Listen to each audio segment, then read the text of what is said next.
그리스도인으로서 우리가 정말 겸손한 사람이 되려면 영광과 존귀가 충만하신 하나님을 만날 때 가능합니다.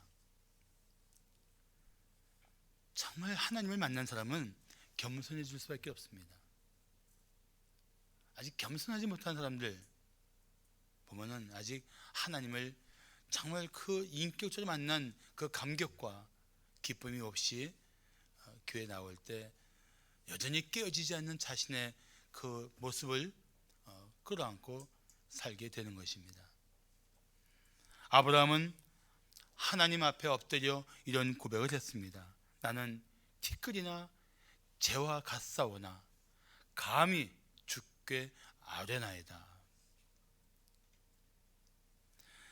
성전에서 영광이 충만하신 하나님을 뵙고 이사야는 이런 고백을 했습니다.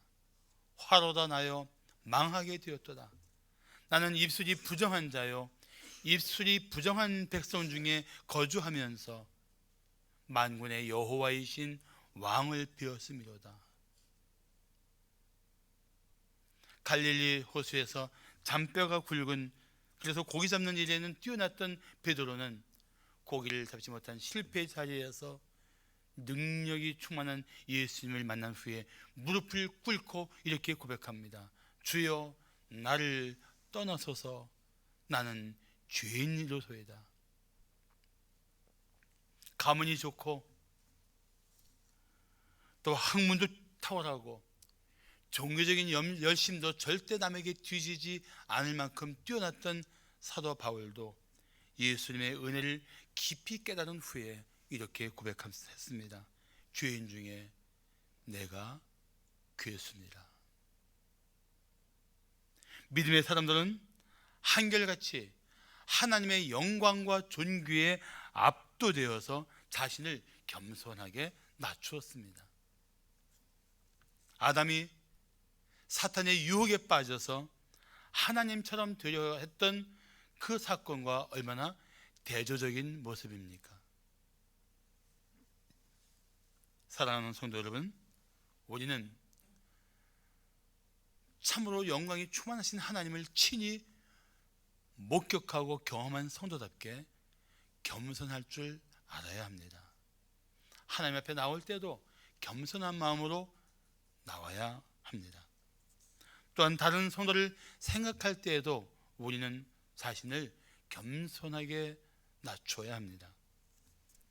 성도 한 분 한 분이 하나님이 지극하게 사랑하신 분이십니다. 어느 누구 하나 하나님 앞에 귀하지 않은 사랑의 대상이 아닌 분이 없단 말이죠. 하나님 형상으로 지으시고 예수님을 내어주실 만큼 사랑하신 하나님의 성도들이 얼마나 존귀한 존재입니까? 함께 예배하는 여러분들 한 분 한 분이 그 무엇과도 비교할 수 없는 존귀한 분들입니다.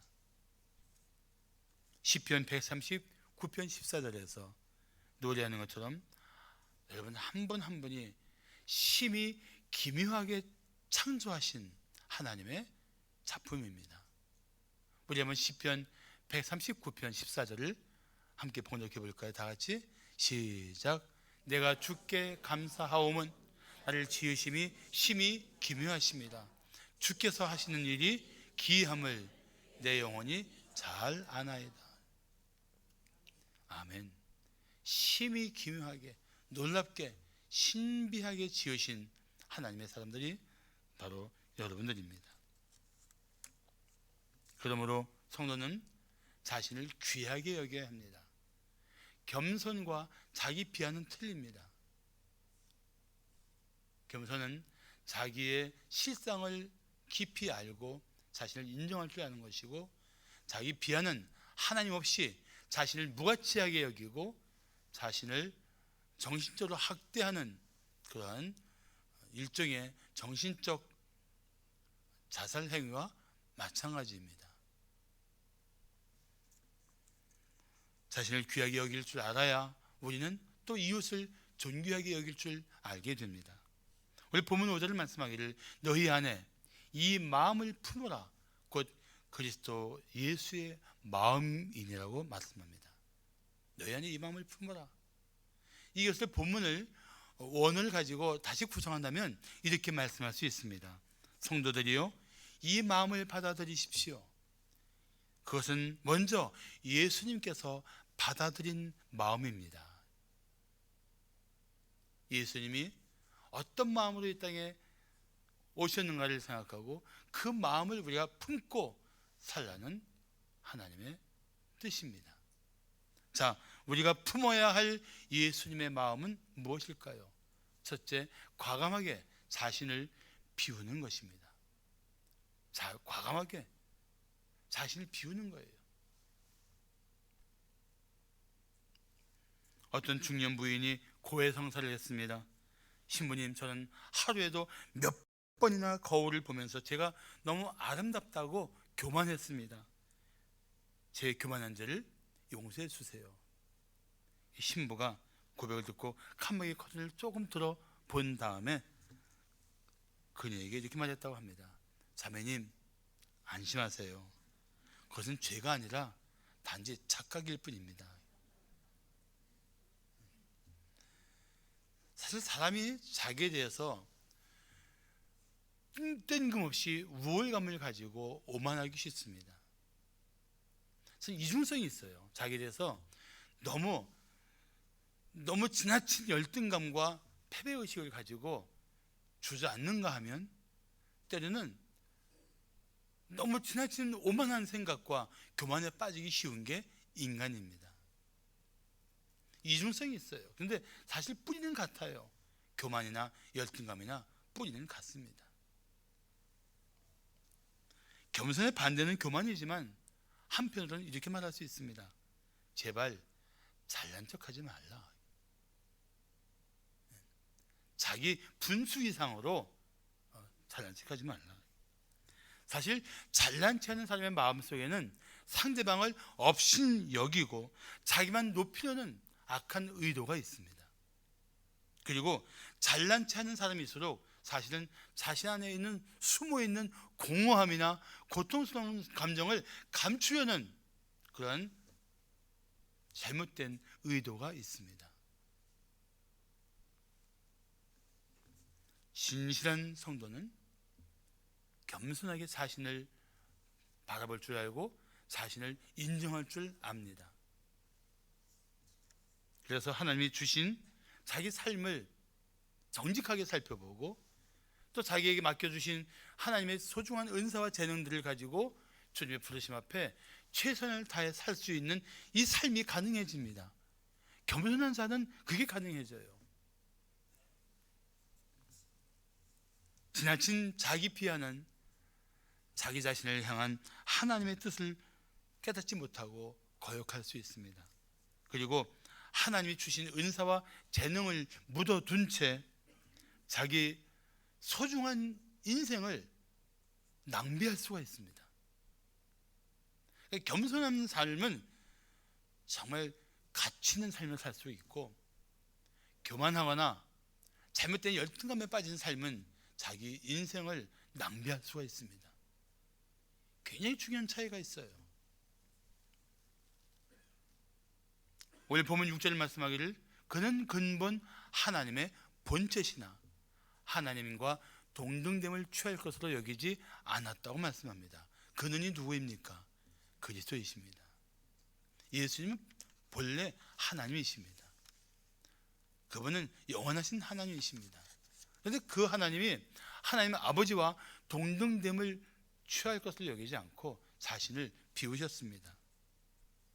그래서 7절 말씀하기를 오히려 자기를 비워 종의 형체를 가지사 사람들과 같이 되었다고 말씀합니다. 하나님의 본체가 종의 형체를 가졌다. 그걸 위해서 자신을 비우셨다는 겁니다. 이 비우다는 단어를 한번 여러분 기억할 만한 단어인데 헬라어로는 케노시스라고 말합니다. 케노시스, 비우다. 예수님이 무엇을 비웠다는 말씀인가? 그것은 예수님이 사람이 되기 위해서 하나님으로서 하실 수 있는 속성을 내려 놓으셨다는 것입니다. 다시 말하면 하나님의 뜻을 이루기 위해서 자신이 누릴 수 있는 영광과 권리를 기꺼이 내려놓으신 것입니다. 그렇다고 하나님의 본체가 변한 것일까요? 절대 그렇지 않습니다. 그럴망정 그분은 온전하신 하나님이십니다. 그분이 육체를 입은 사람이 되셨다고 해서 예수님의 신성에 부족함이 생긴 것은 절대 아닙니다. 그렇다고 해서 그분이 영원하신 신성을 가지고 있는 하나님이시라고 해서 또 불완전한 사람이 되신 것도 절대 아닙니다. 참 우리가 이해할 수 없는 오묘함이 예수 안에 있었습니다. 그분은 온전한 하나님이시며 온전한 사람이셨습니다. 그런데 이 온전한 사람이 되기 위해서 하나님으로서의 영광과 존귀의 자리를 떠나셨고 자신이 하나님으로서 할 수 있는 그 속성들의 일부를 희생하신 것입니다. 그게 자신을 비운 거예요. 그리스도인들도 자신을 비울 줄 알아야 합니다. 자신을 비울 줄 알아야 돼요. 자신이 누릴 세상 유익들을 기꺼이 비울 수 있어야 합니다. 자신이 누릴 수 있는 권리를 기꺼이 내려놓을 수 있어야 합니다. 예수님 마음을 품는 성도는 자신이 세상에서 누릴 수 있는 것들을 기꺼이 희생할 줄 알아야 합니다. 그런데 우리는 여전히 자신의 이름이 높임받는 것에 더 예민합니다. 자신이 드러나지 않는 일들에는 소극적으로 반응합니다.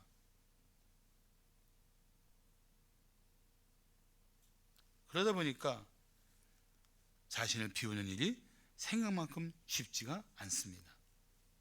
정말 자신을 비우는 성도라면 작고 보잘것없을지라도 하나님의 일이라는 이유 한 가지 때문에 기꺼이 자신을 던질 수 있어야 합니다. 모디는 좋은 지적을 했습니다. 그는 이런 말을 했습니다. 하나님을 위해 위대한 일을 기꺼이 하려는 사람들은 많다. 그러나 하나님을 위해 작은 일을 하려는 사람들은 거의 없다. 그렇습니다. 저는 우리 성도들이 진실로 예수님을 사랑하는 성도가 되기를 바랍니다.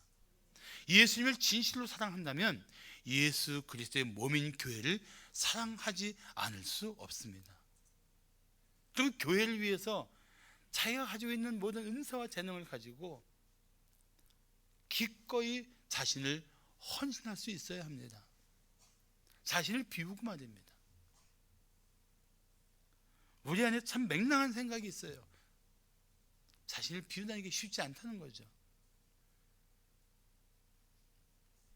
과감하게 자신을 비우고 주님이 기뻐하신 일이라면 기꺼이 헌신할 수 있는 우리 성도들의 삶이 되기를 축복합니다. 그런데 금년 한 해를 돌아보면서 그렇게 못 살았다 할지라도 새해에는 그런 삶을 결단하는 자리가 된다면 우리는 더욱 예수를 닮아가는 그리스도인의 삶을 살게 될 것입니다. 자, 우리가 품어야 할 예수의 마음은 무엇일까요? 둘째, 겸손하게 자신을 낮추는 것입니다.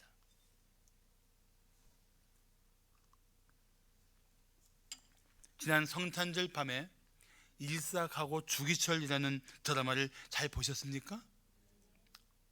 대답이 여기 안 나오고 이쪽 분들은 뭔 소린가 싶은 분들이 계시는데, 그날 밤 10시에 주기철 목사의 순교 드라마가 나왔었습니다. 전에 제가 한번 우리 주기철 목사님의 일화를 소개한 적이 있었습니다. 기억하실 거예요. 주기철 목사님의 스승이면서 주 목사님이 섬기는 교회의 장로이신 조만식 선생님이 계셨습니다.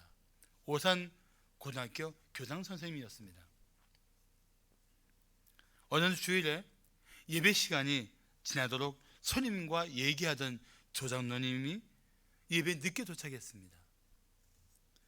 주목사는 설교를 하다가 늦게 들어오는 설교 중간에 들어오는 그 자기 스승이신 조만식 장로님에게 호령을 했습니다. 조장로님, 오늘은 의자에 앉지 말고 서서 예배하십시오. 다른 사람이라면 얼굴이 붉어져서 도로 뛰쳐나가던가 목사에게 대들었음직한데 조장로님은 그대로 서서 예배했습니다. 제가 여기까지 얘기했었죠. 그 다음이 또 사실 더 감동이 큰 내용이 있습니다. 나중에 주목사께서 설교를 마치신 후에 장로님께 기도하라고 했습니다. 조장로님 기도하십시오. 그때 조장로님의 기도문 중에 일부가 이렇게 기록되어 있습니다. 하나님 아버지, 저의 죄를 용서해 주옵소서. 거룩한 주일에 하나님 만나는 것보다 사람 만나는 것을 더 중요하게 여긴 죄를 용서해 주옵소서. 그리고 주의 종의 마음을 상하게 한 죄를 용서하여 주옵소서. 그날 예배에 참석했던 성도들은 다 같이 눈물 흘리며 참회의 기도를 했다고 합니다. 이런 장로님과 성도들의 지지와 기도를 힘입어 주기철 목사님은 자신을 드리면서 일사각오의 신앙생활을 할 수 있었던 것입니다. 본문 8절에 말씀하기를 사람의 모양으로 나타나사 자기를 낮추시고로 말씀합니다. 정말 예수 그리스도를 만난 사람이라면 예수님의 마음을 본받게 되어 있습니다. 그런 삶의 증거가 무엇일까요? 그 중에 하나가 겸손하게 자기를 낮추는 것입니다. 조만식 장로님은 참 겸손한 믿음의 어른이었던 것입니다. 예수님은 자신을 스스로 낮추셨습니다. 오직 하나님 아버지의 뜻을 이룰 목적으로 겸손히 낮아지신 것입니다. 우리가 성도답게 살기 위해서 하나님의 뜻을 따라 살아야 하는데 우리 안에 참 못된 본성이 순간순간 꿈틀거리며 우리 마음을 헤집고 비집고 치밀어 올라옵니다. 어떤 생각인지 아십니까? 내가 누군데 이렇게 무시당하고 있어야 돼. 이 못된 본성이 하나님의 일을 하고 더 낮은 자리로 가려는 우리들의 발목을 붙잡을 때가 얼마나 많습니까?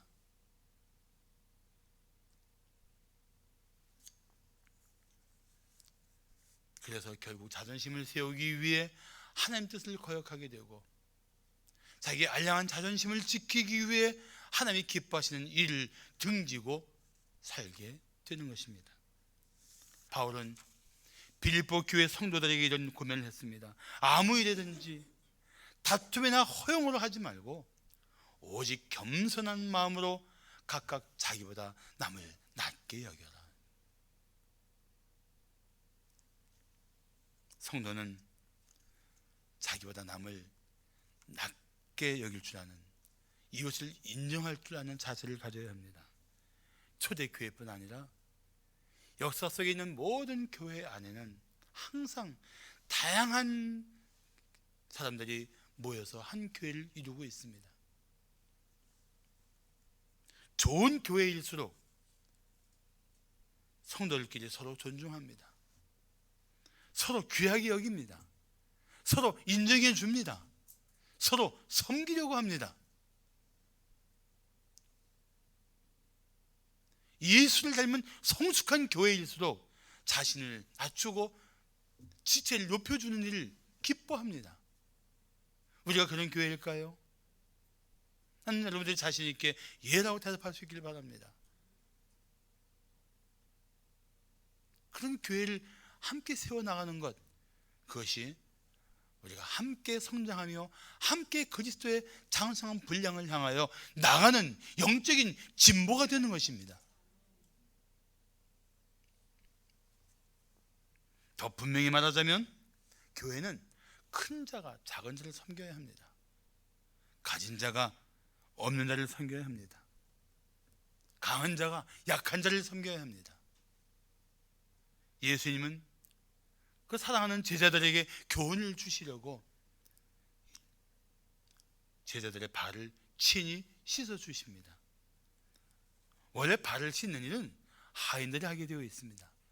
그러니까 제자들이 들어와서도 하인이 할 일인데 내가 할 것이냐 하고 다 뻗대고 앉아 있었던 상황이었습니다. 근데 예수님이 수건을 허리에 두르고 대야를 가져다가 발을 닦아주십니다. 제자를 하나하나 일일이 씻어주십니다. 그리고 말씀하십니다. 내가 주와 선생이 되어 너희 발을 씻었으니 너희도 서로 발을 씻어주는 것이 옳으니라. 내가 너희에게 행한 것 같이 너희도 행하게 하려 하여 본을 보였노라. 주님이 몸소 자신을 낮추어 제자들의 발을 씻어 주셨다면 우리가 자신을 낮추지 못할 이유가 무엇입니까? 여러분, 자신을 낮추려고 한다고 낮아지는 것도 아니고 자신을 높이려고 한다고 높아지는 것도 아니에요. 낮추려고 해도 높아질 수 있고 높아지려 해도 낮아질 수 있는 것입니다. 우리는 그리스도인으로서 그리스도의 사람답게 그리스도의 마음을 품고 살 줄 알아야 돼요. 겸손하게 더 낮아져야 합니다. 예수님이 이렇게 말씀하십니다. 무릇 자기를 높이는 자는 낮아지고 자기를 낮추는 자는 높아지리라. 아멘. 교회에서 또는 사회에서 우리가 성도답게 사는 비결은 간단합니다. 자신을 더 낮추는 것입니다. 나이 많은 분이 젊은 사람을 섬겨야 되고 권세 있는 성도가 평범한 지체를 섬기는 교회가 되어야 합니다. 더 겸손하게 더 낮은 자리에서 서로 섬기며 예수를 닮아가는 우리 성도들 되시기를 축복합니다. 마지막으로 우리가 품어야 할 예수의 마음은 무엇일까요? 우리가 품어야 할 예수의 마음 세 번째, 죽기까지 하나님께 순종하는 것입니다.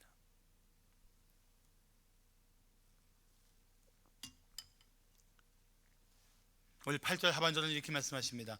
죽기까지 복종하셨으니 곧 십자가에 죽으십니다.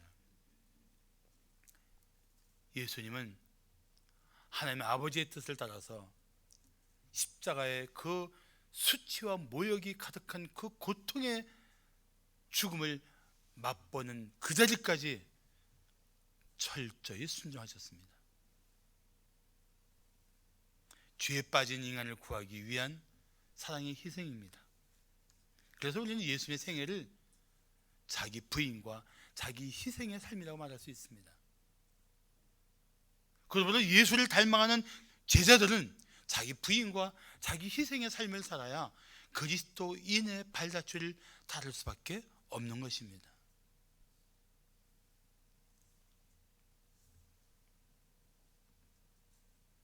사실 하나님이 인간이 되어 오신 이 역사적인 사건은 얼마나 경이로운 일입니까? 이 경이로운 일과 함께 우리가 참으로 도저히 받아들일 수 없을 만큼 놀라운 일 중에 하나가 우리 모든 인류의 죄악을 예수님이 다 대신 짊어지시고 십자가의 죽음으로 대속의 피를 흘리셨다는 사실입니다. 우리는 작은 오해만 받아도 펄쩍 뛰지 않습니까? 때로 우리가 저지른 죄보다 소문이 좀 더 나쁘게 난다는 것 때문에 화들짝 놀라지 않습니까? 그래서 때로는 억울하다고 불평하고 원망하지 않습니까? 그런데 예수님은 전혀 죄가 없으신 분이십니다. 그런 예수님이 우리가 받을 죄의 대가를 다 받으셨습니다. 십자가의 죽음이 바로 그런 의미가 있는 것입니다. 그렇게까지 하면서까지 하나님의 뜻에 철저히 자신을 복종시키는 것이 예수님의 마음입니다. 오늘 우리에게 이 마음이 필요하다는 사실을 아십니까?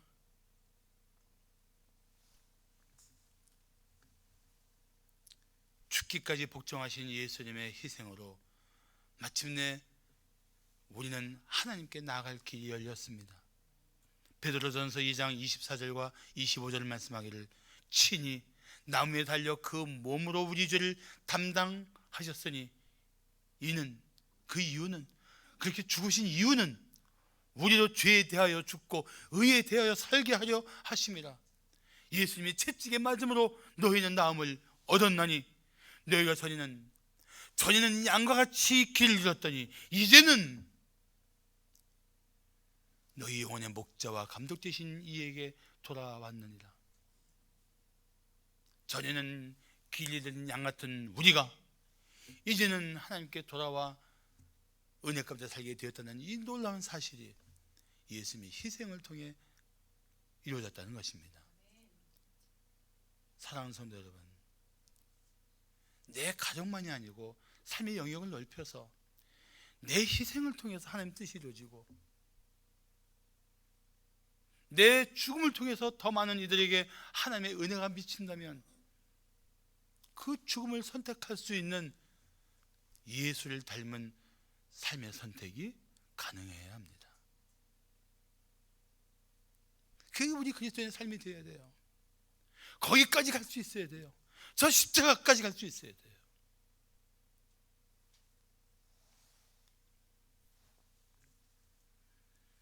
이 큰 은혜를 입은 우리가 하나님을 위해 자신을 드린들 무엇이 아깝겠습니까?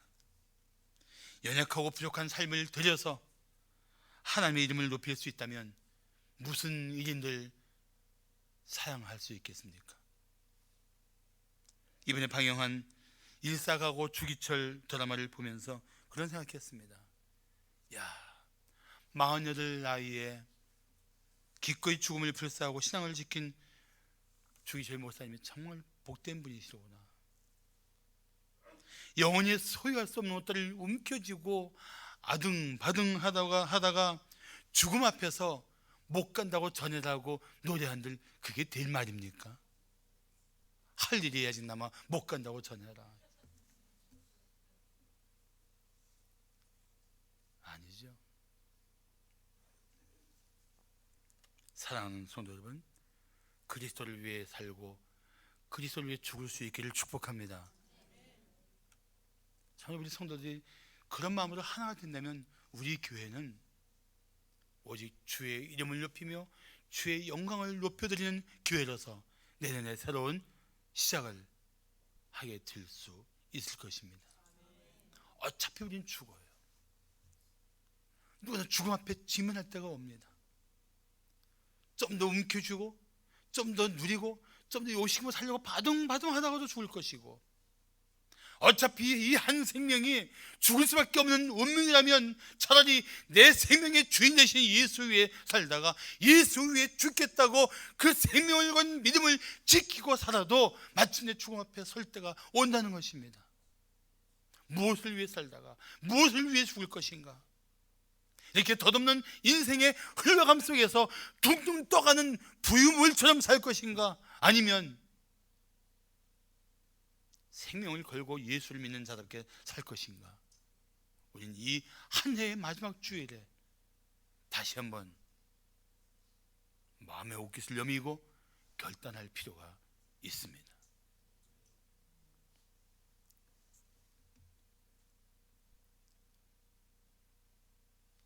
정말 예수를 위해서, 하나님의 뜻을 이루기 위해서 죽기까지 순종할 수 있는 그 은혜가 우리에게 있기를 축복합니다. 그 은혜가 어떤 은혜입니까? 그게 죽었더니 오늘 본문 9절에 보시니까 이러므로 하나님이 그를 지극히 높여 모든 이름 위에 뛰어난 이름을 주셨다고 말씀합니다. 지극히 높여, 이 지극히 높여라는 말을 다른 말로 하면은 가장 높은 것으로 올려주셨다는 뜻입니다. 지극히 높였다, 아주 쉽게 표현하면 가장 높은 것으로 올려주셨다. 하나님은 지극히 낮아지신 예수님을 지극히 높은 곳으로 올려주셨습니다. 바로 그것입니다. 하나님을 위해 낮아지면 하나님이 높여주실 것입니다. 하나님을 위해 죽으면 하나님이 살려주실 것입니다. 하나님을 위해 고난 중에 죽으면 하나님께서 영광 중에 일으켜 주실 것입니다. 그 믿음을 가지고 사는 거예요.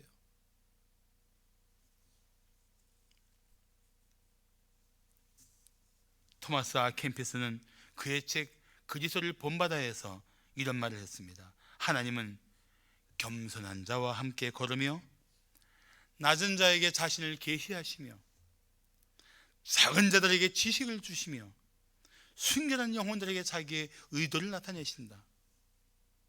그러나 교만한 자에게는 그의 은혜를 숨기신다. 예수를 다시 살리신 하나님은 지극히 높여주셨을 뿐만 아니라 만물이 그 앞에 무릎을 꿇고 주라고 고백하게 하면서 하나님의 영광을 높이게 하셨습니다. 그런 하나님의 분명한 뜻이 있는 것을 믿는다면 낮아지는 것, 하나님을 위해 죽을 수 있는 것, 이것이 얼마나 큰 은혜입니까? 그래서 베드로전서 5장 6절을 말씀합니다. 그러므로 하나님의 능하신 손 아래에서 겸손하라. 때가 되면 누가요? 하나님이 너희를 높이시리라. 믿습니까? 목욕탕 수관에 그런 글이 쓰여진 걸 봤어요. 참 재미있는 말인데, 목욕탕에서 쓰는 수건인데 이런 말이 있는 거예요. 누구나 다 때가 있다.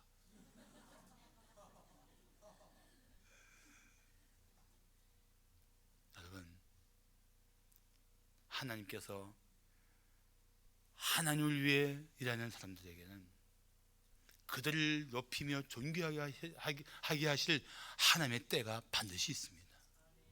반드시 있어요. 하나님을 위해 낮아진 자를 높이실 때가 있으며 하나님을 위해 헌신한 자를 존귀하게 세우실 때가 있습니다.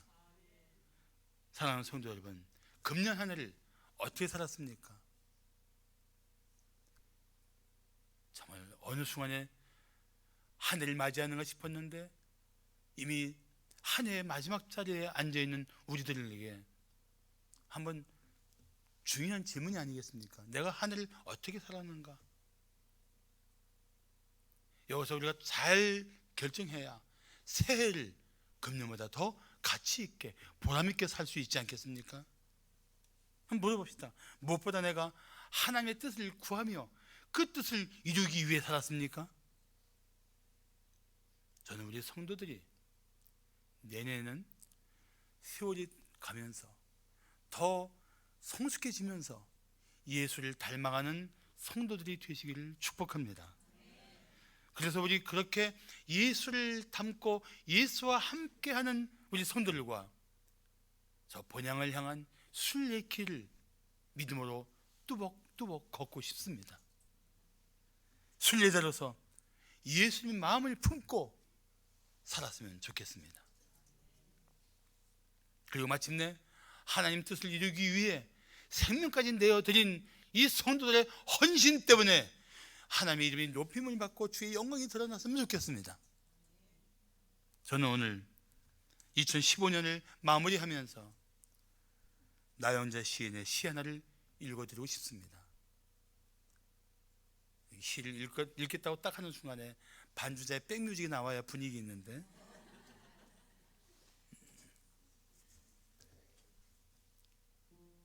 그냥 주님으로 푹 물이 들면 좋겠습니다. 물감이 천에 물을 들이듯 주님으로 제가 물이 들면 좋겠습니다. 가르치는 것과 사는 것이 따로 있고 아는 것과 행하는 것이 따로 있으며 깨달음과 실천이 따로가 아니라 주님의 삶이 내 몸에 배어버려서 그냥 사는 것이 예수님을 닮을 수 있다면 정말 좋겠습니다. 주님의 말씀 줄줄이 외우지 못해도, 조리 있게 진리를 변증하지 못해도 그냥 사는 것이 말씀일 수 있다면 좋겠습니다.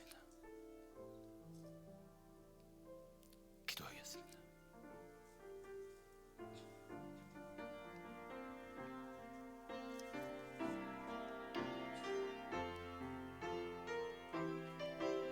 사랑하는 성도 여러분,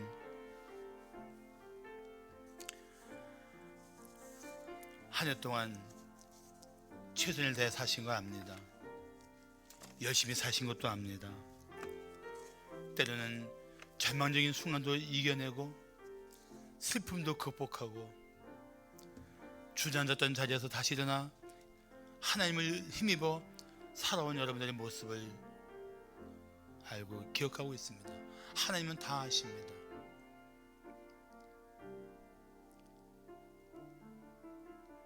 이렇게 한 해를 마무리하는 자리에 이를 수 있다는 것도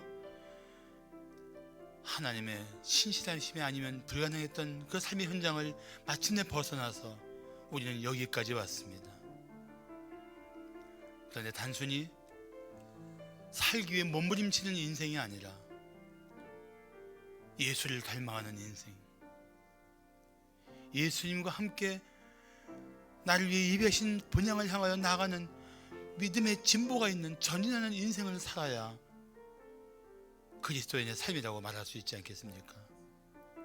이 시간 기도할 때 하나님 아버지, 금년 한 해를 감당하게 하시고 극복하게 하시고 오늘까지 이르게 하신 은혜 감사합니다. 새해에는 더 예수를 닮아가며 더 예수와 동행하는 삶을 살 수 있도록 저를 도와주시옵소서. 그렇게 기도하는 시간이 되었으면 좋겠습니다. 다 같이 기도하시겠습니다.